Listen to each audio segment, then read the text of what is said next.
Netflix used to be the king of streaming, the unstoppable titan of TV shows and movies, and the reason for the decline of many other businesses like blockbusters. I mean, who didn't ditch their cable subscription to join the streaming revolution? Netflix had an incredible run for over a decade, but 2023 will go down in history as the year the company's cloak of invincibility was finally stripped away. Even though Netflix's origin story is interesting, it almost ended quite differently. That's right. And now, believe it or not, Netflix seems to have lost it all. So, what could possibly have gone wrong for this streaming giant? Why is Netflix in such serious trouble? Well, to answer this, we have to go back in time.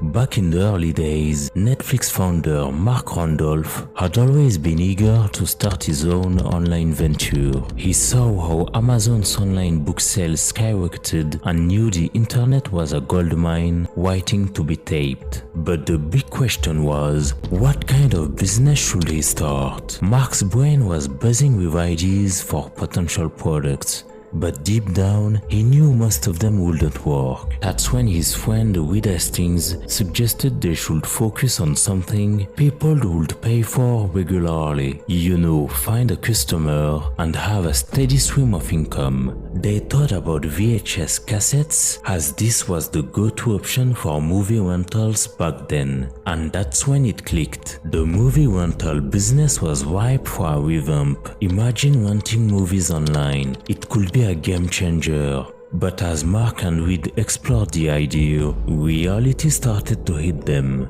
Keep in mind, it was 1997 and VHS cassettes were still a thing. They were bulky, costly to ship, and prone to breakage during transit. This put mail-order movie rentals at a huge disadvantage compared to traditional brick-and-mortar stores. Mark and Reed realized that their idea might not be viable after all. However, fate had something else in store. Just a few weeks later, Reed stumbled upon an article in a tech magazine about DVDs, a groundbreaking technology that could eliminate many of the drawbacks of VHS cassettes. And that, guys, is where the Netflix story really begins.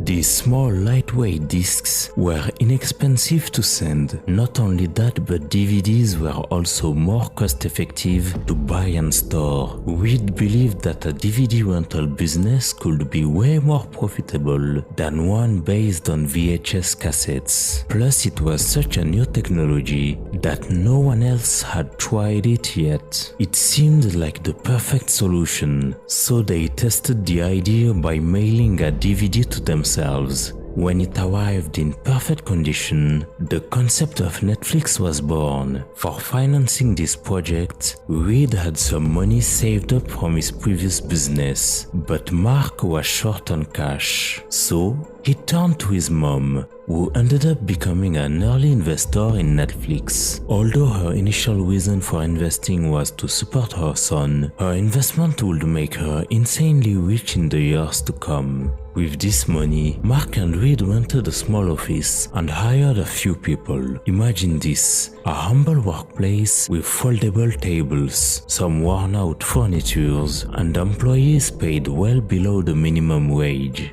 Over the next few months, to build their website and collect as many DVDs as they could, the Netflix team worked endlessly to build their website and collect as many DVDs as they could. Their goal, to pretend that Netflix had every DVD ever produced. They had to guess how many copies of each movie to buy, based on what they thought would be popular. Finally, after months of hard work and questioning their sanity, Netflix was launched.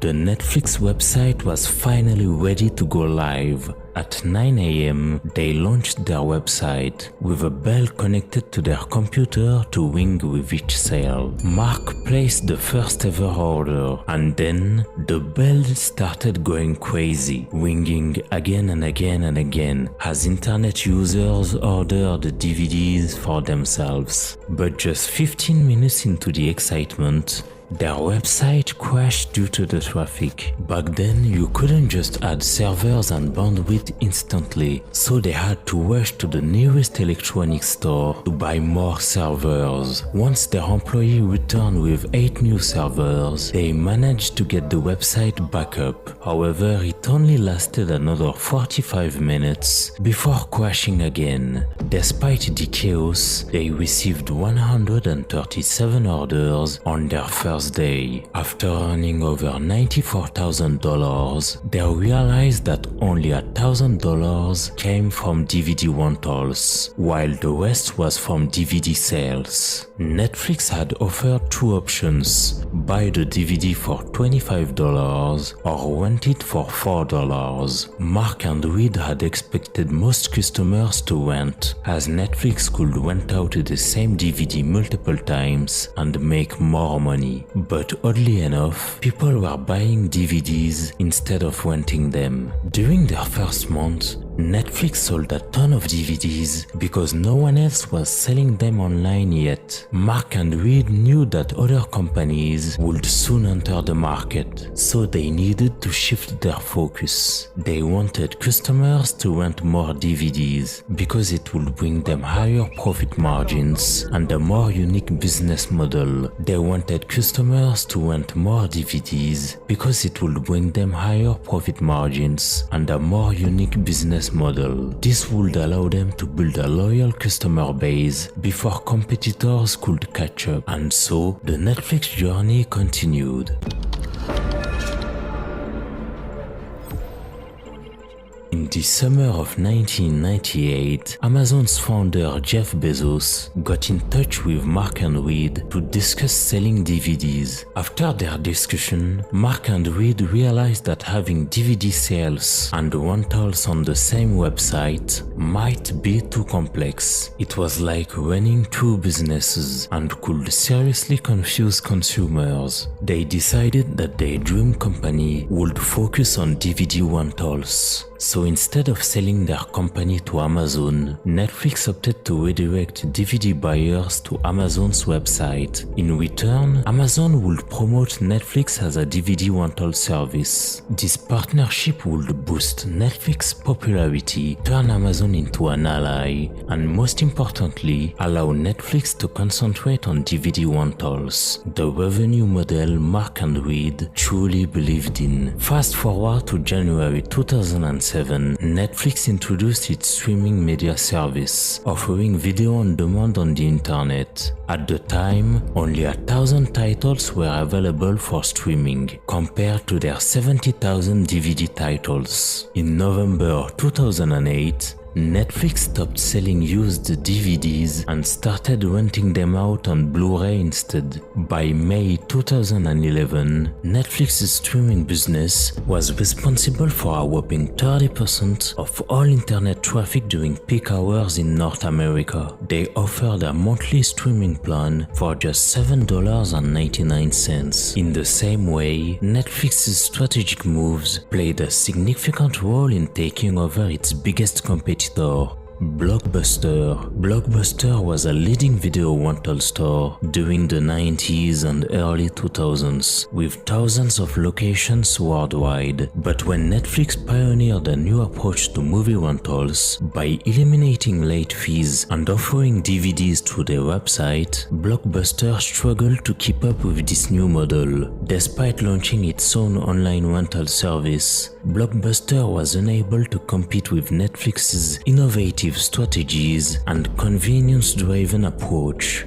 Furthermore, Blockbuster's emphasis on preserving its huge network of physical stores strained its finances, eventually contributing to its bankruptcy in 2010. Netflix's disruption of the entertainment industry didn't just stop at revolutionizing movie rentals. In 2013 and 2014, Netflix made a bold move by investing in its own original programming with, for example, the political drama House of Cards. That marked a significant shift in the television landscape, as by producing its own shows, Netflix not only put itself apart from the other streaming services, but also provided a new level of control over the content it provided to its subscribers. This move further solidified its position as the dominant force in the entertainment industry.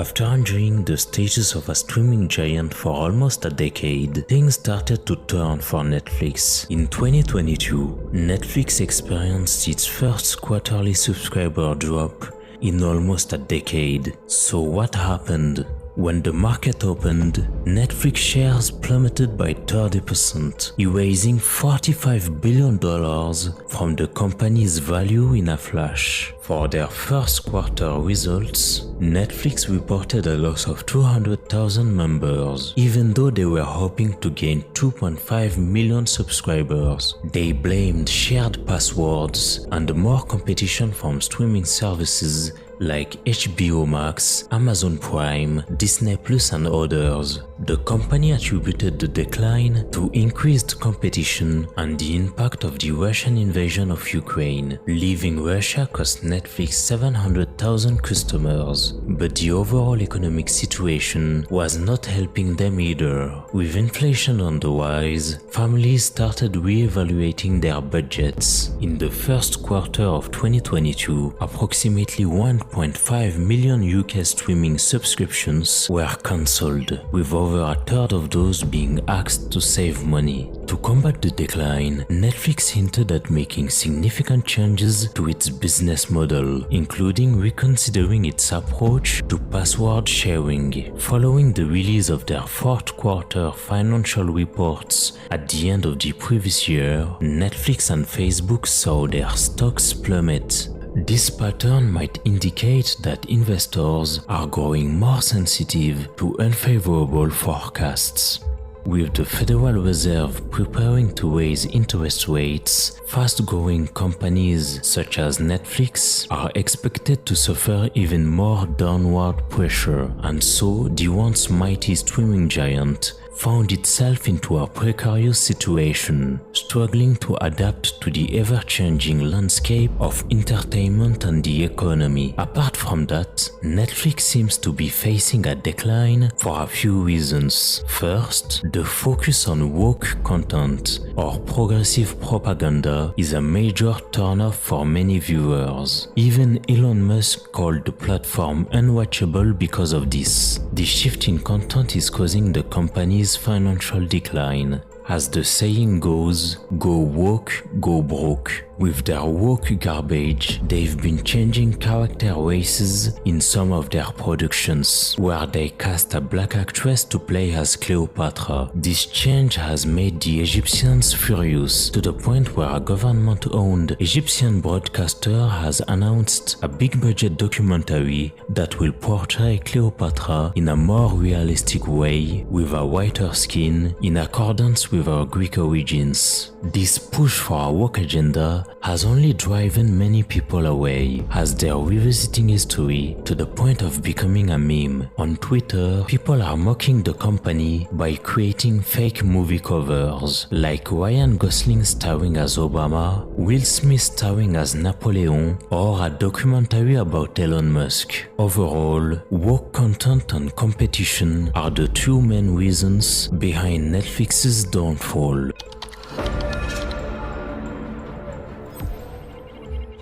Last but not least, the story of Netflix is one of innovation, ambition, and adaptation. From its humble beginnings as a DVD rental service to its meteoric rise as a streaming giant, Netflix has always strived to be ahead of the curve. However, the company's recent decline serves as a reminder that even the most dominant players in an industry can face challenges due to increasing competition, global events, and shifting economic conditions. As families reevaluate their budgets and investors become more and more sensitive to negative forecasts, Netflix must continue to adapt and evolve to maintain its relevance in the ever-changing world of entertainment. The future remains uncertain, but one thing is clear: Netflix is no more the one it used to be.